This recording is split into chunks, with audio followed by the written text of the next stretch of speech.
एक समय की बात है, एक छोटे से गांव से कुछ दूर एक छोटी सी कुटिया में एक सन्यासी रहते थे। उनका विचार बहुत अच्छा था, जीवन के प्रति उनकी समझ बहुत अच्छी थी और इसीलिए आसपास के गांव के बहुत सारे लोग रोज उनसे मिलने आते थे, उन्हें अपनी समस्याओं के बारे में बताते थे और वो सन्यासी सब लोगों की बात को बहुत ही ध्यान से सुनते थे और फिर उनकी समस्याओं का बहुत ही अच्छा समाधान भी बताते थे। उनकी कुटिया से थोड़ी दूर एक छोटे से गांव में संदीप नाम का एक लड़का रहता था। वो पढ़ लिख कर एक कंपनी में नौकरी करता था, उसकी शादी भी हो चुकी थी और उसके एक बच्चे भी थे। संदीप कभी कभी सोचता था कि मैंने अपनी जिंदगी में जो कुछ भी चाहा वो सब कुछ पा लिया। मैंने मन से पढ़ाई की, मुझे नौकरी भी मिल गई, मेरी शादी भी हो गई, मेरे एक बच्चे भी हैं, मेरा परिवार भी अच्छा है, मेरे माँ बाप अच्छे हैं, लेकिन फिर भी मुझे अंदर से खुशी क्यों नहीं मिल रही है। संदीप छोटी से छोटी बातों से भी परेशान हो जाता था और कभी कभी सोचने लगता था कि ये भी कोई जिंदगी है। दिन भर मेरा समय काम में चला जाता है, जब शाम में मैं घर वापस आता हूँ तो मैं परिवार के बीच फंस जाता हूँ। ना जिंदगी में कोई उत्साह है और ना ही उमंग, रोज वही काम। क्या ये सफलता है? ये कोई जिंदगी है? यह सोच सोचकर संदीप बहुत ही परेशान रहने लगा था। वो ना तो अपने ऑफिस में ठीक से काम कर पाता था और ना ही अपने परिवार के साथ ठीक से रह पाता था। छोटी छोटी बातों में वो चिढ़ जाता था और कुछ दिन से बहुत ही परेशान रहने लगा था। संदीप उस सन्यासी के बारे में जानता था और ये भी जानता था कि उनके पास जीवन की हर समस्याओं का समाधान है और यही सोचकर एक दिन वो उस सन्यासी से मिलने चला गया। संदीप ने उन्हें प्रणाम किया और उनसे पूछा कि बाबा, मैं अपनी जिंदगी से बहुत ही परेशान हूँ। ये भी कोई जिंदगी है? मेरी जिंदगी में ना तो कोई खुशी है और ना ही उत्साह। मुझे नहीं लगता है कि मैं अपनी जिंदगी में सफल हूँ और मैं कभी भी खुश नहीं रह पाता हूँ। तो इस पर सन्यासी बोले कि बेटा, तुम्हारी प्रॉब्लम क्या है, तुम मुझे विस्तार से बताओ।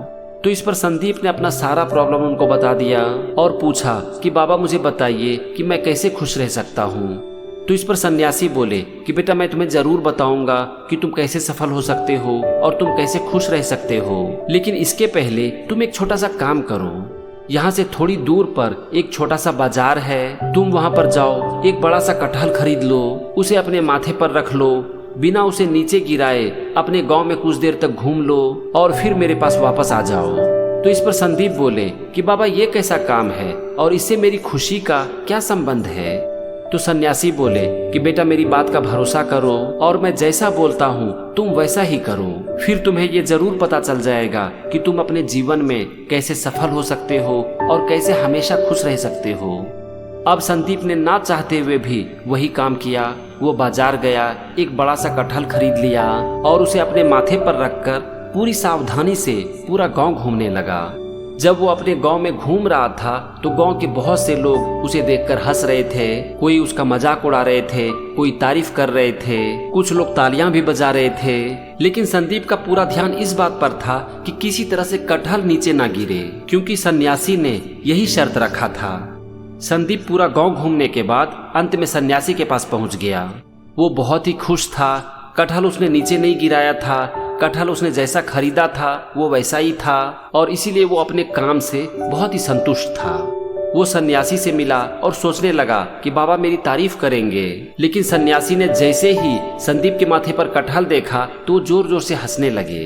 फिर उन्होंने संदीप से कहा कि संदीप, वेल डन, तुमने बहुत अच्छा काम किया और आज जीवन की बहुत बड़ी सीख सीखी।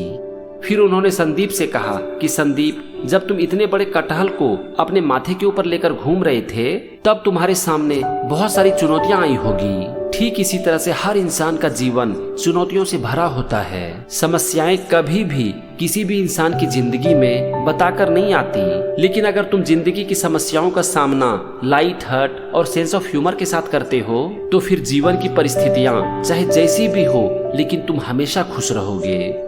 उन्होंने संदीप से यही कहा कि बेटा, जब भी तुम्हारे जीवन में समस्याएं आती है तो तुम समस्याओं में उलझ जाते हो और इससे तुम्हारा पूरा ध्यान समस्याओं में खो जाता है। लेकिन तुम्हें ये समझने की जरूरत है कि समस्याएं हमारी जिंदगी का एक बहुत बड़ा हिस्सा है और हम कुछ भी कर लें हम इससे नहीं बच सकते।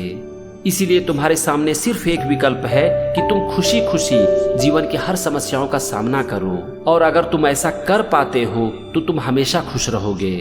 जब तुम इतने बड़े कटहल को लेकर अपने माथे पर घूम रहे थे तो उस समय तुम्हारे सामने बहुत सारी कठिनाइयां आई होगी, लेकिन फिर भी तुम्हारा पूरा ध्यान तुम्हारे काम के ऊपर था।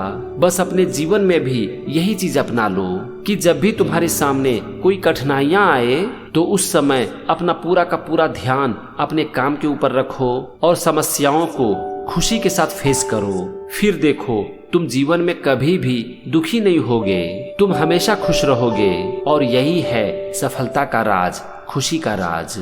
सन्यासी की इस बुद्धिमानी पर संदीप जोर जोर से हंसने लगा और उनसे कहने लगा कि बाबा, आपने मेरी समस्याओं का समाधान बहुत ही आराम से बता दिया। अब मैं जीवन की हर चुनौतियों का सामना खुशी खुशी करूंगा और मैं हमेशा खुश रहूंगा। यह कहकर संदीप वहां से चला गया। आज वो बहुत खुश था क्योंकि आज उसने अपने जीवन में एक बहुत बड़ी सीख सीखी थी। वो सीख थी खुशी का राज और सफलता का राज।